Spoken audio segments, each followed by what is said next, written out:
할렐루야. 다시 한번 하겠습니다. 할렐루야. 아멘.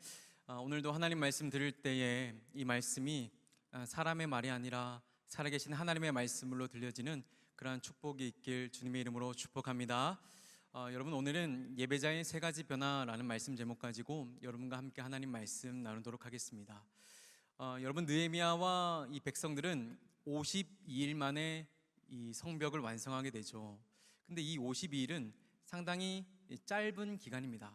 그러니까 어떠한 건축물을 재건하기에 52일이라는 숫자는 아주 짧은 기간이라는 것이죠. 이 한국 이집트 연구소에 이 광민수 소장이 있는데, 이 광민수 소장이 이집트 피라미드를 완성하기 위해서는 하루에 1만 명 이상 약 20년 정도를 이렇게 계속해서 일해야 이 피라미드 하나를 완성할 수 있다, 그렇게 얘기를 했었습니다. 그리고 이 현대 건축 기술로도 이 어떠한 규모에 따라서는 다 다르겠지만 보통은 뭐 측량도 하고 설계도 하고 또 건축, 그렇게 하다 보면 6개월 이상 걸리는 것이 대부분이거든요. 그런데 어떻게 52일 만에 이 성벽을 완성할 수가 있었을까? 약간의 의문점이 드는 점이 우리 가운데 있죠. 여러분, 이들이 52일이라는 아주 짧은 기간에 성벽을 완성할 수 있었던 이유는 그 첫 번째로 하나님이 이 성벽을 재건하기로 마음을 먹으셨기 때문입니다. 여러분, 성벽이 언제 무너졌어요? 느헤미야가 살았던 그 시점보다 약 120년 전에 남유다가 멸망할 때 이 성벽이 무너졌습니다. 여러분, 하나님은요, 이 남유다의 이 성벽, 남유다가 그들의 죄로 나라가 멸망하고 있을 그때, 그러니까 성전의 그 성벽이 무너지고 있을 그때에 하나님은 이 성벽을 다시 세우기로 마음을 먹으셨다는 거예요.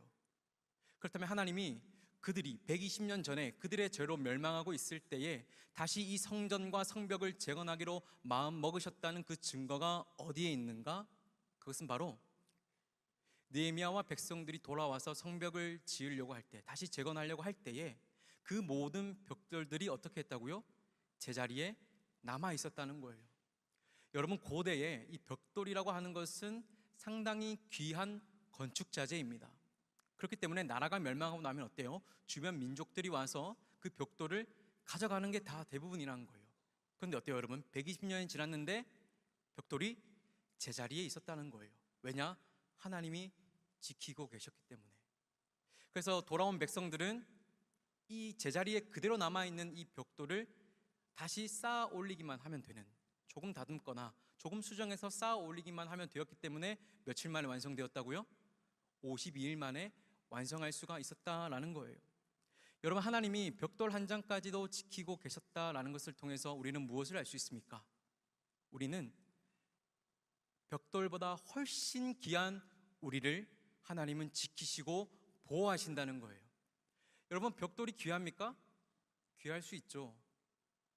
근데 여러분, 벽돌보다 우리가 훨씬 더 귀한 건 아닙니까? 하나님은 들에 있는 그 백합화를 입히시는 것처럼, 나무에 수많은 열매를 맺게 하는 것처럼 하나님은 자기 백성들을 입히시고 열매 맺게 하시는 분 아니십니까? 그렇다면 그 벽돌보다, 들의 백합보다, 밖에 있는 그 나무의 열매보다 우리가 훨씬 더 귀한 존재인데 하나님이 이 벽돌 하나하나를 지키고 계셨다면 하나님이 우리 인생 또한 지키지 않겠냐는 겁니다. 여러분, 우리가 인생을 살다 보면 참 외로울 때가 있어요. 내 인생이 나 혼자인 것 같은 그런 생각이 들 때가 있다라는 거예요. 그리고 심지어 하나님도 내 인생을 모른 척할 때가 있다라는 겁니다. 그렇게 느껴질 때가 있다라는 거죠. 그러나 시편 121편은 이렇게 말씀합니다. 여호와는 너를 지키시는 이시라. 여호와께서 내 오른쪽에서 내 그늘이 되시나니 낮에 해가 너를 상하지 아니하며 밤의 달도 너를 해치지 아니하리로다. 여호와께서 너의 출입을 지금부터 영원토록 지키시리로다. 여러분, 우리 하나님은 우리를 지키시고 보호하시는 우리의 아버지이십니다. 여러분, 아버지는 자식의 어려움을 모른 척 할 수가 없습니다. 제 아들 이름이 로이잖아, 그죠? 로이가 진짜 말을 안 듣거든요.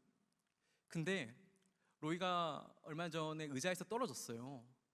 의자에서 떨어져서 막 우는 거예요. 근데 제 눈에는 넘어진 아이밖에 안 보여요. 혹시 다친 것은 아닌가? 혹시 얘가 머리를 박아서 나처럼 공부를 못하는 거 아닌가? 여러 가지 생각이 막 들더라고요. 그러면서 아내한테 얘 병원에 가봐야 되는 거 아니냐고, 머리 한번 찍어봐야 되는 거 아니냐고 그렇게 막 걱정이 되더라고요. 여러분, 이게 아버지의 마음이에요. 자기가 장난쳐서 넘어져서 다쳤지만 그럼에도 불구하고 어떻게 한다는 거예요? 그 아들 걱정한다는 거예요. 여러분, 이게 부모의 마음입니다. 여러분, 우리가 인생을 살아가면서 나 혼자 있는 것 같고 하나님도 내 인생에 대하여 관여하지 않고 그렇게 방치하는 것처럼 보이지만 하나님은 그렇지 않다는 겁니다. 그 하나님이 우리의 아버지 되시기 때문에 그 아버지는 우리를 모른 척할 수가 없다는 거예요. 그래서 벽돌 하나를 지키시듯이 우리 인생 가운데 앞뒤로 옆으로 아래에서 위에서 우리를 지키시고 계신다는 사실입니다. 여러분, 우리는 이 사실을 잊어버렸거나 모르기 때문에 삶이 불안한 겁니다. 여러분, 삶이 왜 불안합니까? 하나님이 우리의 아버지 되신다는 사실을 잊어버렸기 때문이에요. 내가 잘 가고 있는 것이 맞을까? 지금 내 현재의 모습이 다가올 그 미래를 결정하는 것은 아닐까? 내 미래는 어떻게 되는 것일까? 그렇게 염려되고 불안하잖아요. 여러분, 인생에 대한 두려움을 이겨내는 방법은 하나님이 내 아버지 되심을 믿는 것입니다. 우리는 두려움을 이겨내게 해달라고 기도하기보다 하나님이 내 아버지 되심을 믿게 해달라고 기도해야 하는 거예요. 여러분, 두려움이 찾아올 때마다 하나님 앞에 하나님 이 두려움을 이겨내게 해주세요 라고 기도하는 것도 중요해요. 그런데 뭐가 더 중요하다는 거예요? 하나님이 내 아버지 되심을 믿게 해달라고, 확실하게 믿게 해달라고, 흔들림 없이 믿게 해달라고 기도하는 것이 더 중요합니다. 하나님이 내 아버지 되신다는 사실이 믿어지면 삶에서 찾아오는 수많은 역경과 고난이 두렵지 않게 돼요. 왜냐? 하나님이 벽돌 한 장 지키듯이 내 인생을 지키신다는 것이 믿어지기 때문입니다. 이것이 우리가 이 험난한 세상을 두려움 없이 살아가는 유일한 방법입니다. 여러분, 두 번째 공사가 빨리 끝날 수 있었던 이유는 하나님께서 아닥사스다 왕의 마음을 움직이셨기 때문입니다. 하나님은 아닥사스다 왕의 마음을 움직이셔서 이 느헤미야가 요청하는 것들을 허락해 주도록 하셨죠. 사실 아닥사스다가 느헤미야의 요청에 반응할 필요가 없습니다. 느헤미야를 예루살렘에 보낼 필요도 없고 또 그와 함께 군대도 내어줄 필요가 없습니다. 또 확인증 조서도 내어줄 필요가 없고 또 성전과 성벽을 재건할 때 필요한 그 목재 또한 내어줄 필요가 없습니다. 왜? 페르시아의 왕이 이 속국인 예루살렘의 이 성전과 성벽을 짓는 일에 쓰일 그 모든 재료와 그 모든 인력을 지원하냐는 거예요. 전혀 해줄 이유가 없죠. 그러나 여러분, 하나님께서 아닥사스다 왕의 마음을 움직이시자 세상왕 아닥사스다가 하나님의 뜻에 따라 그 모든 것을 느헤미야에게 허락해 주었다라는 거예요. 여러분, 하나님이 세상왕 아닥사스다 왕의 마음을 움직이셨다는 사실을 통해 우리는 무엇을 알 수가 있습니까? 하나님이 전 세계의 주관자가 되신다는 거예요. 마태복음은 말씀합니다.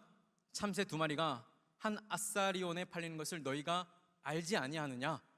하나님이 허락하지 않으면 참새가 땅에 떨어지지 않는다는 거예요. 여러분, 우리 하나님은 참새의 가격 또한 정하시고 참새가 나는 것, 또 참새가 떨어지는 것, 그 모든 것들을 주장하시고 섭리하신다라는 것입니다. 이사야 10장 5절은 또한 이렇게 말씀하고 있습니다.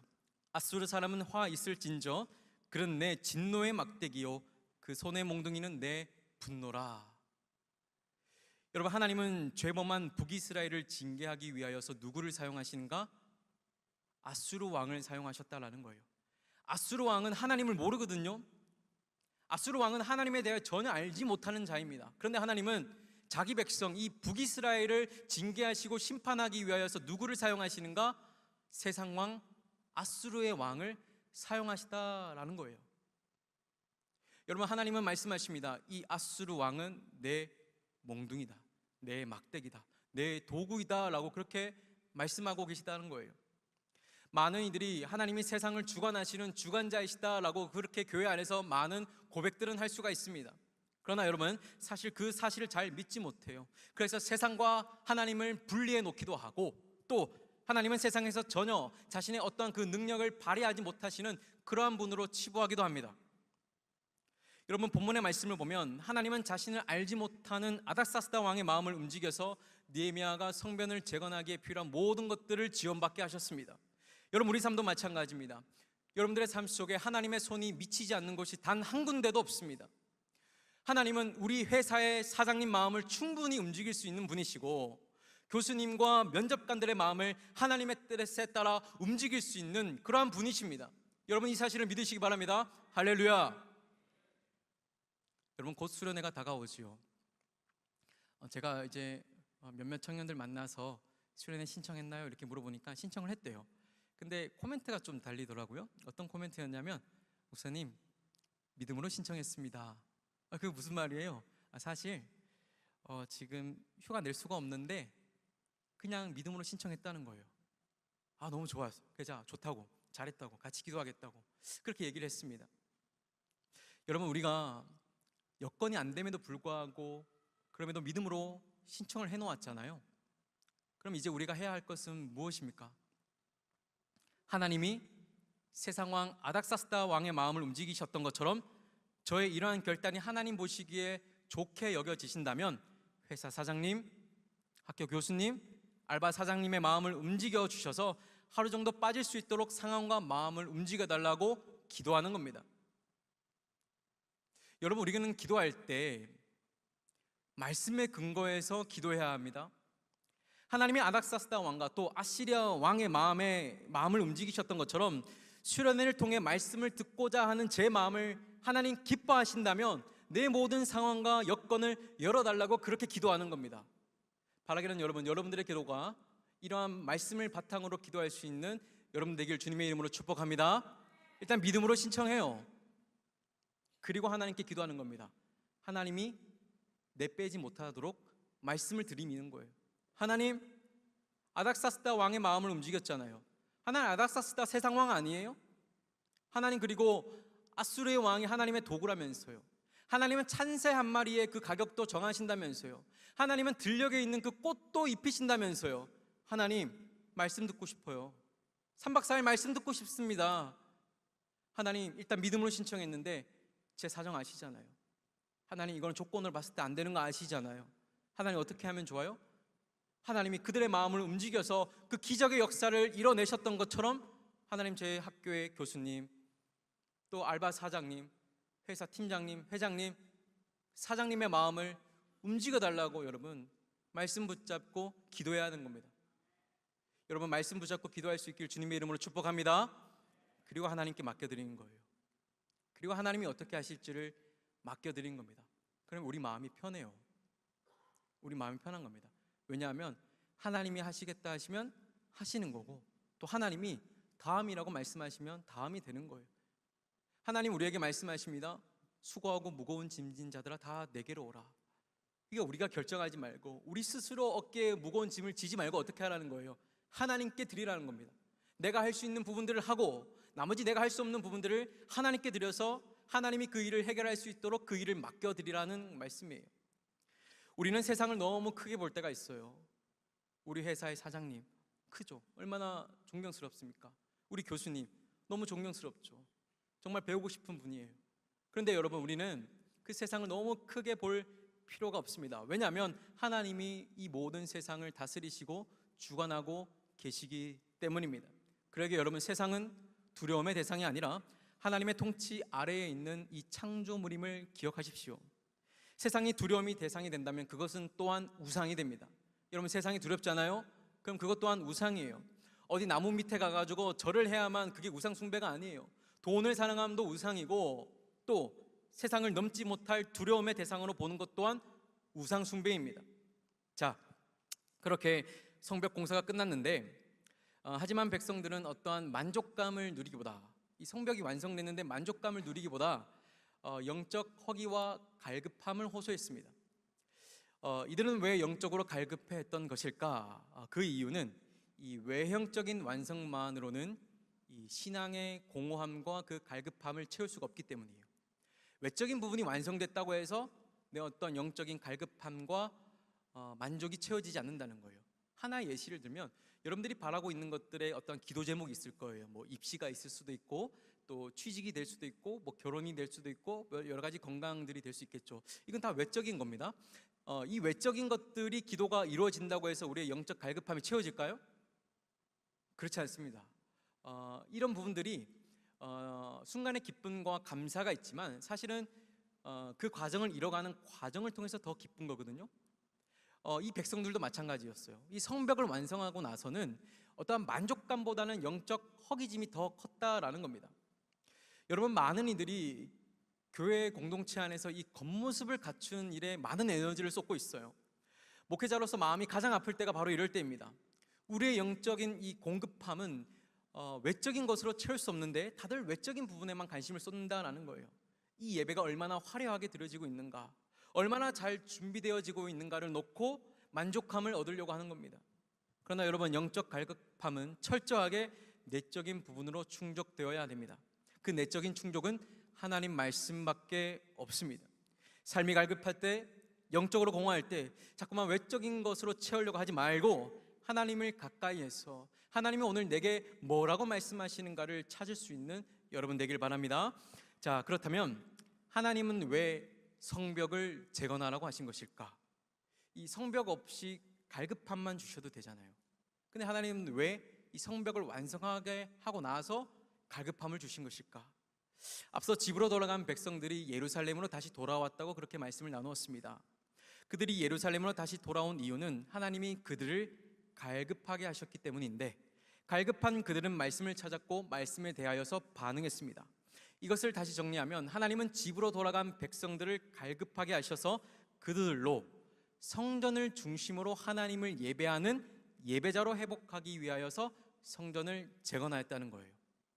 그러니까 갈급하게 하실 건데 어떤 것을 중심으로 이 갈급한 심령들이 예배자로 세워지기를 바라셨다는 거예요? 성전을 중심으로, 성벽을 중심으로. 그래서 이 성벽을 짓게 하셔서 이곳을 중심으로 그 갈급한 심령들에게 갈급함을 주실 때 그 갈급함을 성전을 중심으로 채워내라고, 그 하나님 말씀을 그곳에서 듣고 채워내라고 이 성벽을 재건하게 하셨다라는 것입니다. 여러분, 우리 공동체도 마찬가지예요. 하나님이 우리에게 아름다운 이 성전을 주신 이유는 우리로 여름에 에어컨 틀고 또 겨울에 히터 틀어서 평안하게 예배하라고 주신 공간이 아닙니다. 오해하면 안 돼요. 좋은 시스템, 좋은 환경을 주신 이유는 우리로 평안하게 예배하라고 이런 아름다운 성전을 주신 것이 아니에요.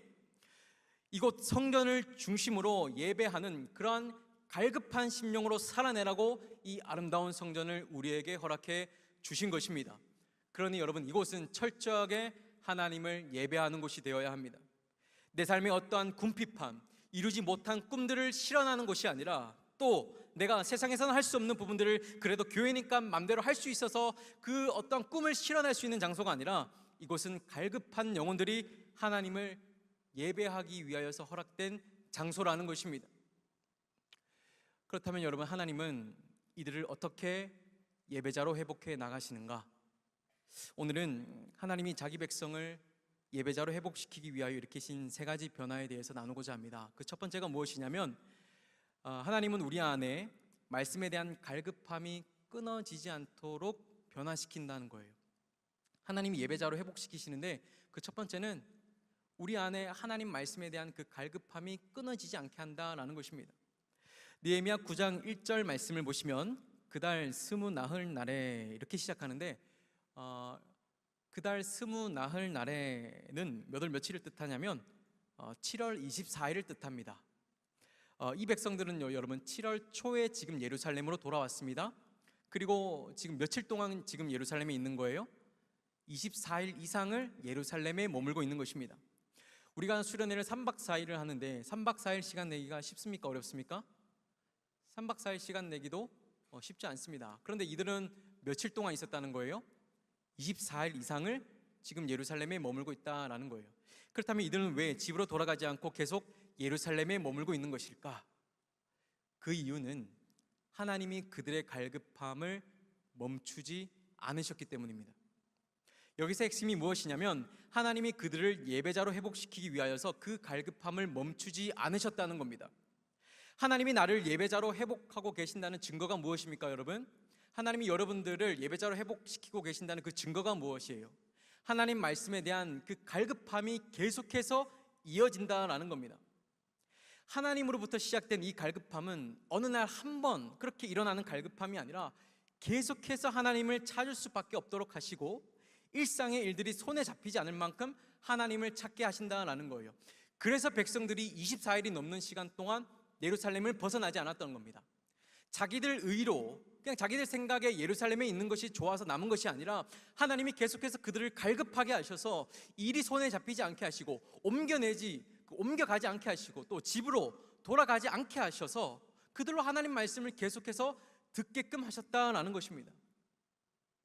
여러분, 이러할 때 반응이 참 중요한데, 본문 3절의 말씀을 보시면 이날에 낮 4분의 1은 그 제자리에 서서 그들의 하나님 여호와의 율법책을 낭독하고 낮 4분의 1은 죄를 자복하며 그들의 하나님 여호와께 경배하는데 라고 기록하고 있죠.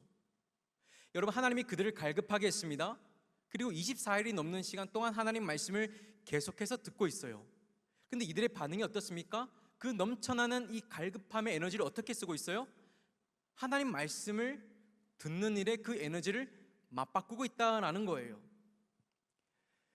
여러분, 하나님이 우리에게 영적인 이 갈급함을 주실 때 그 갈급함을 어떻게 채워야 할지 몰라서 교회 안에서 그냥 허비해 버리면 안 됩니다. 여러분, 하나님은 우리를 갈급하게 하시는 분이시거든요. 하나님이 우리를 왜 갈급하게 하십니까? 하나님이 우리를 갈급하게 하시는 이유는 예배자로 세우기 위함이에요. 그래서 우리의 가운데 은혜도 주시고 또 우리 가운데 교회를 섬기고 싶은 귀한 마음도 주시고 또 예배하고 싶고 말씀을 듣고 싶은 그런 마음들을 주신다는 거예요. 이때는 막 교회를 섬길 때에 힘들지가 않습니다. 근데 하나님이 그 마음을 주실 때의 반응이 참 중요하다는 거예요. 오늘 본문의 말씀을 보니까 이들이 그 에너지를 어떤 것과 맞바꾸고 있나요? 하나님의 말씀을 듣는 것과 맞바꾸고 있다는 겁니다. 중요합니다, 여러분. 여러분들에게 하나님께서 갈급함을 주실 때에 그 에너지를 교회 안에서 그냥 흥청망청 써버리면 안 돼요. 그냥 교회 안에 와가지고 친구들과 흐적거리면서 그 기분이 너무 좋아서 너무 은혜가 있어서 이렇게 있다 보면 좋은 거 아닌가? 영적인 친구들이니까 이렇게 있는 게 맞다라고 하면서 그 에너지를 써버리면 안 된다는 겁니다, 여러분. 하나님께서 여러분들에게 갈급함을 주실 때 우선적으로 반응해야 할 부분은 하나님 말씀을 듣는 것이어야 됩니다. 교회 가고 싶고 계속해서 찬양하고 싶고 막 기도하고 싶을 그때가 있잖아요. 그 에너지를 주실 때 이걸 막 그냥 쓰면 안 된다는 거예요. 어떻게 써야 된다고요? 하나님 말씀을 듣는 것에 그 에너지를 써야 한다라는 거예요. 그래야 신앙이 변질되지 않아요. 우리 삶 또한 마찬가지입니다. 하나님은 우리 삶을 조금 모자라게 하셔서 그 모자란 부분 때문에 하나님 자신을 찾게 하십니다. 그럴 때 마땅한 반응은 하나님을 찾는 겁니다. 삶의 갈급함, 어려움, 고난 가운데 하나님 말씀이 내게 무엇이라 말씀하시는지 듣는 것, 이것이 우리가 하나님이 우리를 갈급하게 하실 때 마땅한 반응이라는 거예요. 여러분, 수련회를 놓고 가장 기대가 되는 부분이 무엇입니까? 여러 가지 대답이 나올 수가 있겠죠. 수련회 가운데 여러 가지 프로그램이 있으니까요. 근데 여러분, 우리가 수련을 놓고 가장 기대해야 하는 부분은 하나님 말씀을 듣는 시간이어야 합니다. 하나님 말씀이 기대되고 그 말씀이 선포되는 시간을 갈망하는 것, 이 갈급함으로 우리 수련회가 시작되어야 하는 것입니다. 수련회 가운데 우리 기도 제목은 하나님의 말씀을 갈급하게 하는 심령이 되게 해달라고 그렇게 기도하는 거예요. 하나님, 저 하나님의 말씀을 갈급해하는 심령이 되고 싶습니다. 하나님, 정말 따분하고 지겨운 말씀이 아니라 하나님 말씀이 내게 들려졌을 때에 하나님 송이꿀보다 더 달 그런 하나님의 말씀이 되게 해주십시오. 하나님, 제가 더 갈급하고 싶습니다. 하나님, 제 힘으로 나아가는 것이 아니라 하나님이 나를 갈급하게 하심으로 하나님 말씀이 아니면 안 되는 그러한 상황으로 저를 만들어 주셔서 하나님의 말씀을 듣게 해주십시오라고 그렇게 우리는 기도해야 하는 것입니다. 바라기는 여러분들의 심령이 하나님을 갈급해하되 그 갈급함이 멈추지 않기를 주님의 이름으로 축복합니다. 갈급한 심령들이 복된 심령들이에요. 여러분, 상황이 좀 어렵고 삶이 하나님을 찾을 수밖에 없는 그런 갈급함이 있는 것들이 참 복된 인생들입니다. 더 복된 인생은 그 갈급함을 가지고 하나님 앞에 나아가서 그 하나님의 말씀을 듣고 하나님이 내게 어떻게 말씀하시는가를 듣는 것, 그러한 자들이 정말 복 있는 자들입니다. 본문 두 번째 하나님이 예배자로 세우기 위하여 일으키신 변화는 우리 기도의 폭을 훨씬 더 넓게 변화시킨다라는 것입니다. 오늘 본문 9장 4절 말씀 우리 함께 읽겠습니다. 시작. 레위 사람 예수아와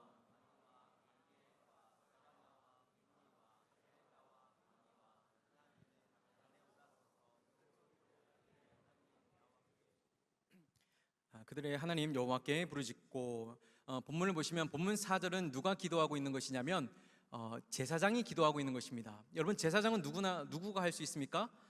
레위인들이 할 수 있죠. 그 레위인 중에서 제사장의 역할을 맡은 사람이 제사장의 기도를 하는 것입니다. 오늘 본문 4절은 이 제사장의 기도이거든요. 그러니까 제사장만 할 수 있는 기도예요. 이 제사장의 기도는 개인이 드리는 기도와 차이가 있었는데 당시 개인이 드리던 기도는 자기를 위함이었어요. 그러니까 자기를 위한 것밖에 구할 수가 없었다는 거예요. 자기의 필요, 자기의 바램, 또 자기가 원하는 것들, 자기의 상황들을 아뢰는 것, 개인은 이런 기도밖에 할 수가 없었다라는 것입니다. 그런데 여러분 제사장들의 기도는 조금 달라요. 제사장들의 기도는 공동체에 처한 문제, 민족의 역사, 그리고 시대의 아픔과 미래에 대한 그 중보를 하는 기도가 이 제사장들의 기도였습니다. 목회자들이 기도할 때 앞서 어떤 것부터 기도하냐면 여러분들의 기도부터 먼저 합니다. 여러분들이 저에게 나눠주신 기도 제목이 있잖아요, 그죠? 그런 부분들을 먼저 기도한다는 거예요. 마찬가지로 이 제사장들의 기도는 자기의 것을 구하기보다 나라와 민족 그리고 사회 여러 가지 문제들을 놓고 그런 기도를 하나님께 올려드렸다라는 겁니다. 다시 말씀으로 돌아가면 이 당시 민족과 사회적인 기도는 이 제사장들만 할 수가 있었는데 오늘날 우리의 기도는 어떠한가입니다. 그러니까 구약에서는 레위인들만 제사장을 할 수가 있었잖아요, 그죠? 그리고 제사장이 할 수 있는 기도가 따로 있었어요. 민족과 사회와 여러 가지 공동체의 문제는 이 제사장만 할 수 있었다라는 것이죠. 그런데 오늘날 우리는 어떻습니까? 베드로전서 2장 9절 말씀 함께 읽겠습니다. 시작. 너희는 택하신 족속이요 왕 같은 제사장들이요 라고 그렇게 말씀을 하고 있습니다. 여러분 이 말씀은 예수 그리스도를 믿는 각 한 사람 한 사람은 각각의 제사장이라는 말씀입니다.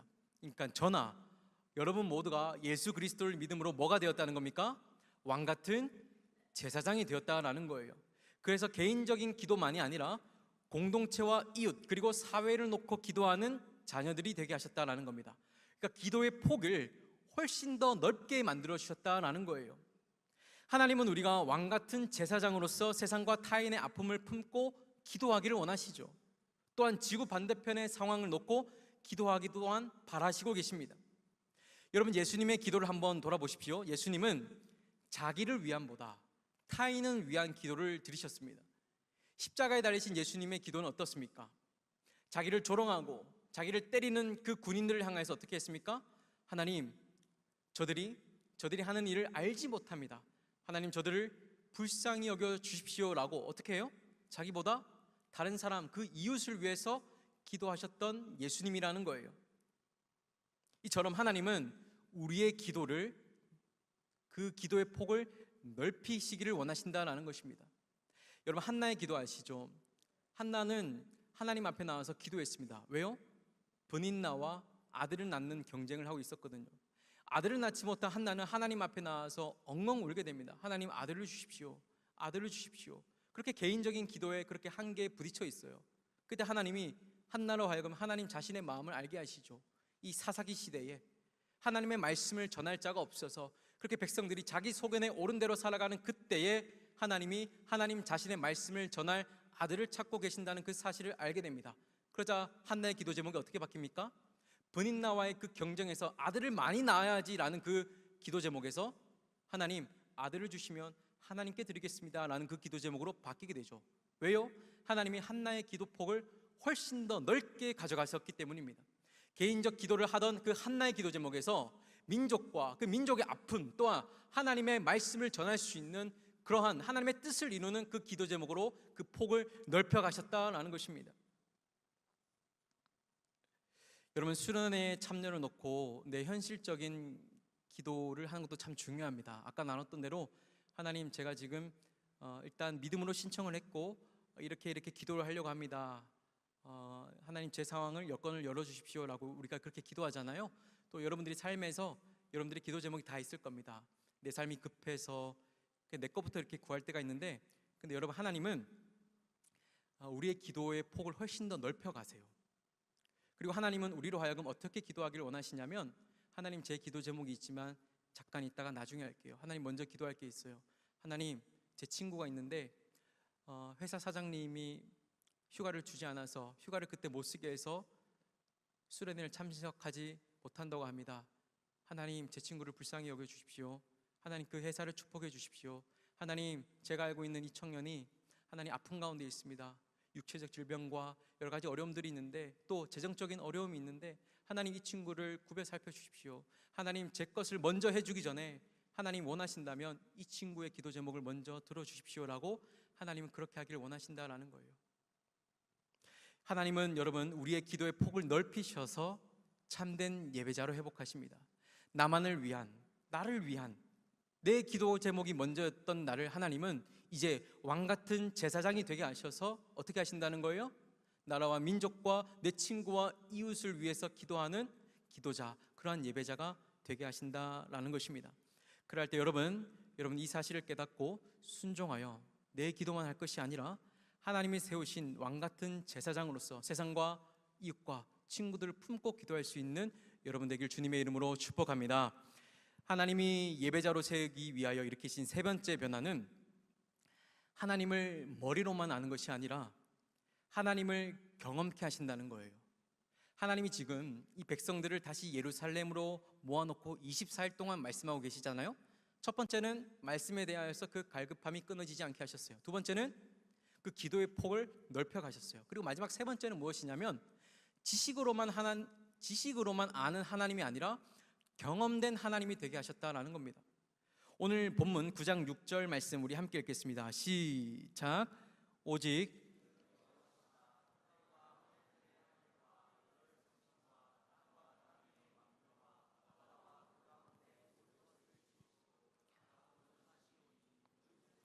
주께 경배하나이다.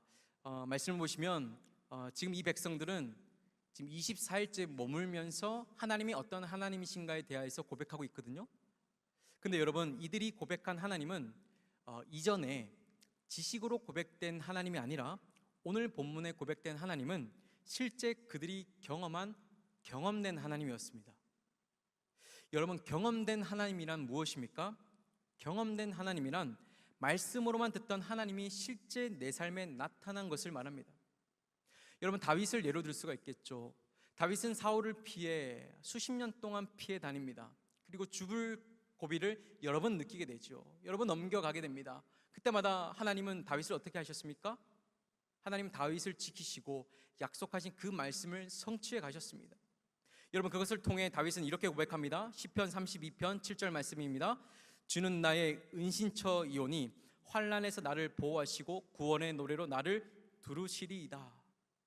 여러분, 이건 단순히 그냥 지식적으로 알게 된 하나님이 아니에요. 다윗이 사울을 피해 도망갔던 그 수많은 세월 동안 하나님이 피하게 하셨고 하나님이 자기의 날개의 그늘 아래에 거하게 하셨고 굶지 않게 하셨고 사람을 붙이셨고 그렇게 마침내 이스라엘과 온 이스라엘의 왕이 되게 하셨던 그 하나님을 경험했기 때문에 오늘 이 고백을 한 것입니다. 여러분, 욥은 어떻습니까? 욥은 자녀들과 전 재산을 다 잃었습니다. 그리고 자기 아내는 자기를 저주하면서 떠났어요. 그리고 수십 년 동안 그 고난 가운데 있으면서 하나님을 원망했습니다. 하나님, 제가 잘못한 것이 없는데 왜 이러한 고난을 당해야 하죠? 그런데 하나님이 그에게 나타나셔서 이 고난에 대하여 말씀하실 때 그 말씀을 들은 욥은 이렇게 고백합니다. 욥기 42장 5절 말씀 우리 함께 읽겠습니다. 시작. 내가 주께 대하여 귀로 듣기만 하였사오나 이제는 눈으로 주를 배웠나이다. 욥이 하나님을 믿었어요. 욥이 하나님을 사랑했습니다. 욥보다 더 하나님을 사랑하는 자가 이 땅에 없었다고 욥기는 기록하고 있어요. 근데 여러분, 그간의 욥이 만난 그 하나님은 지식으로 만난 하나님입니다. 그러나 욥이 그 모든 고난을 통해서 마침내 하나님이 어떠한 하나님인 것을 드디어 알게 됐습니다. 하나님, 제가 그동안 귀로만 듣다가 이제 두 눈으로 보았다는 거예요. 두 눈으로 보았다는 것은 하나님, 내가 이제 하나님을 알았다는 거예요. 하나님이 나로 하여금 하나님 자신을 알게 하셨을 때에 하나님 그분이 어떠한 하나님인지 내가 알게 되었다는 것입니다. 여러분, 우리 하나님은 자신을 경험케 하시는 분이십니다. 경험된 그 하나님을 예배하게 하시는 분이십니다. 우리가 예수님을 믿는다고 얘기하잖아요. 근데 여러분, 하나님과 어떠한 이판사판적으로 어떠한 타협을 하지 않으면, 어떠한 거래를 하지 않으면 예배는요, 여러분, 그 예배는 그냥 형식적으로 드리는 예배가 될 확률이 꽤나 높습니다. 우리가 드리는 이 예배는 하나님을 경험하게 된 그 사람들이 드리는 예배여야 해요. 하나님은요, 여러분, 자신을 경험케 하십니다. 우리의 모든 삶을 통해서요. 제가 그랬습니다. 저는요, 여러분, 모태신앙이에요. 한 번도 주님을 떠난 적이 없습니다. 어릴 적부터 목회자가 되기로 했어요. 그리고 20살이 돼서 신학교에 가서 또 대학원까지 신학 가서 정말 빠른 나이에 32살에 목사가 되었습니다. 한 번도 신 적이 없습니다. 그래서 저는 예수님 잘 믿는 줄 알았어요. 하나님 제일 사랑하는 줄 알았어요. 하나님 이만하면 멋지지 않습니까? 라고 그렇게 얘기도 할 수 있었어요. 근데 여러분, 제가 얼마 전에 예수님을 다시 믿었습니다. 그때가 언제였냐면 작년 이맘때입니다. 작년 이맘때 하나님께서 제게 둘째를 주셨습니다. 얼마나 기뻤는지 모릅니다. 아내와 함께 로이가 있고 또 둘째를 주셨으니 정말 너무 기쁘다. 하나님은 생명을 주시는 분이시다. 그렇게 얼마나 고백했겠습니까? 수련회 때 제가 둘째 임신했다고 이렇게 얘기를 나눴었는데, 그죠? 근데 그 이후에 소식이 없어서 이렇게 궁금하셨던 분들도 계실 텐데 12주 차에 유산이 되었습니다. 유산이 되었을 때 제 마음이 엄청 아팠거든요. 그래서 새벽에 가서 하나님께 기도했어요. 하나님, 마음이 너무 아프다고. 한 번도 안아보지 못했고 만져보지 못한 자식인데 마치 내가 만지는 것 같고 내 품에 있는 것 같다고. 하나님, 이 자식을 잃은 아픔이 너무 크다고. 그렇게 기도했더니 하나님이 제 마음 가운데 주시는 마음은, 그래, 자식을 잃으니까 마음이 아프지? 네, 마음이 너무 아파요. 그때 하나님이 제게 말씀하시기를, 나도 자식 잃어봤다라고 말씀하시는 거예요. 그때 제가 하나님을 다시 경험했어요. 하나님의 생명의 소관자이시지. 맞아, 하나님 내 아픔 아시지. 그렇게 지식적으로 하나님을 경험했었거든요. 근데 여러분, 내 삶에 일어나는 그 모든 상황 가운데 하나님이 나에게 자신을 계시하실 때에 하나님 자신을 경험케 하시더라는 거예요. 그러면서 하나님 다시 믿었어요. 하나님, 생명이 하나님의 손에 달려있군요. 하나님이 정말 생명의 소관자이시군요. 하나님이 이 땅을 모든 것을 다 다스리고 계시는군요. 제가 다시 믿었다는 거예요. 여러분, 경험된 하나님이라고 하는 것은 말씀 안에 계셨던 하나님이 내 삶 안에 실현되는 것입니다. 여러분, 내 삶 가운데 다가온 그 하나님을 경험한 사람은 두려움이 없습니다. 우리는 하나님이 어떠한 분이신가를 발견하고 그 경험된 하나님을 통해서 예배자로 세워지는 것입니다. 이 과정이 반드시 있어야 됩니다. 우리 반주 한번 해주실래요? 사랑하는 청년 여러분, 하나님은 우리 모두를 갈급게 하시는 분이십니다. 그래서 우리 삶을 갈급하게 하시고 그 갈급함 때문에 하나님 자신을 찾을 수밖에 없도록 하십니다. 또한 하나님은 우리 기도의 지경을 넓히십니다. 그 넓어진 기도를 가지고 하나님께 나와 기도하는 예배자가 되게 하십니다. 마지막 세 번째로, 하나님은 자신을 경험케 하십니다. 그래서 지식으로만 알고 있는 하나님이 아니라 살아계시고 경험된 그 하나님을 예배하게 하십니다. 바라기는 여러분, 갈급함을 놓고 기도하십시오. 하나님, 저는 왜 갈급해하지 않는 거죠?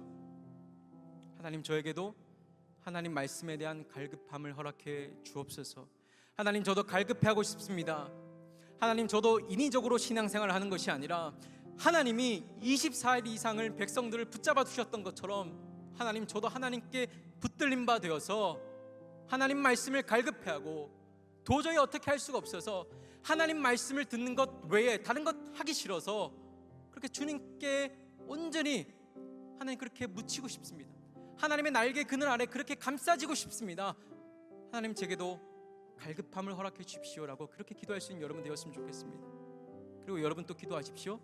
하나님, 제 기도만 하는 그렇게 이기적인 사람이 아니라 하나님이 우리의 기도의 지경을 넓히시는 것처럼 하나님, 제 기도 제목이 넓혀지길 원합니다. 나만을 위한 기도 제목이 아니라, 나의 필요를 채우는 기도 제목이 아니라 내 주변 이웃들의 상황을 살피고, 느헤미야가 페르시아에 있으면 평생 잘 먹고 잘 살았을 텐데, 그러나 예루살렘으로 가서 그들의 형편을 살피며 자기 인생을 들여서 하나님 앞에 순종하였던 것처럼 하나님 우리의 기도 또한 넓혀주십시오. 그리고 마지막으로 하나님을 경험하고 싶습니다. 하나님, 경험된 자로서 예배하길 원합니다.